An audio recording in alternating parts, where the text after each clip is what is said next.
Hello लोगोफोर खुलुमबाय आरो नोंथांमोनखौ बयखौबो गिबियावनो एबाउट बड' सेलिब्रिटिज यूट्यूब चेनेलावहाय बरायग्रोनानै लाग्रोनाय जाबाय लोगोफोर नोंथांमोनाथ' बयबो आगमा रुवाति बड' सिरियालनि पार्ट 13खौथ' नुखांखाबायानो जानांगौ। स' लोगोफोर जाय बिथांमोना आगमा रुवाति बड' सिरियालनि पार्ट 13खौहाय नायखांबाय बिथांमोना दायो पार्ट 14खौ नायनो थाखाय नेनानै दं जानांगौना लोगोफोर। स' लोगोफोर नोंथांमोना जाय आगमा रुवाति बड' सिरियालनि पार्ट 13खौ नायखांनानै दायो पार्ट 14खौ नायनो थाखाय नेनानै दंमोन लोगोफोर आगमा रुवाति बड' सिरियालनि पार्ट 14खौबो बगाजुलि कमेडियान यूट्यूब चेनेला आपल'ड खालामखाबाय।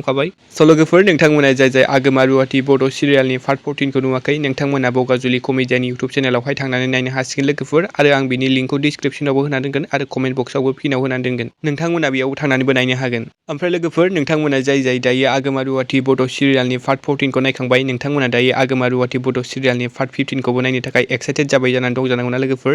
स' लोगोफोर ओरैनोथ' बगाजुलि कमेडियान यूट्यूब चेनेला आगमा रुवाति बड' सिरियालनि पार्टफोरखौ साननै सानथाम एबा सानब्रैनि गेजेरावनो पार्ट बाय पार्ट भिडिअफोरखौ आपल'ड खालामो। स' लोगोफोर नोंथांमोना जाय आगमा रुवाति बड' सिरियालनि पार्ट 14खौ नायखांनानै दायो पार्ट 15खौ नायनो थाखाय नेनानै दं नोंथांमोना साननैसो नेबानो जाबाय लोगोफोर। आसा खालामो बगाजुलि कमेडियान यूट्यूब चेनेला आगमा रुवाति बड' सिरियालनि पार्ट 15खौबो थाबैनो एबा साननैसोनि उनावनो आपल'ड खालामगोन। स' लोगोफोर आंनि दिनैनि सर्ट आपडेटआ बेनोमोन नोंथांमोना भिडिअखौ नायना मोजां मोनोब्ला लाइक खालामबानो जाबाय आरो सोरबाफोर चेनेलाव गोदानै फैदोंबा चेनेलखौ साबस्क्राइब खालामना होबानो जाबाय लोगोफोर बेबायदिनो आपडेट्स मोनो आरो गोदान आपकामिं बड' मुभि आरो मिउजिक भिडिअफोरनि आपडेट्सफोरखौ मोनबाय थानो थाखायबो। स' लोगोफोर दिनैनि भिडिअआ एसेनोसै गोजोन्थों एन्ड थेंक्स फर वाचिं।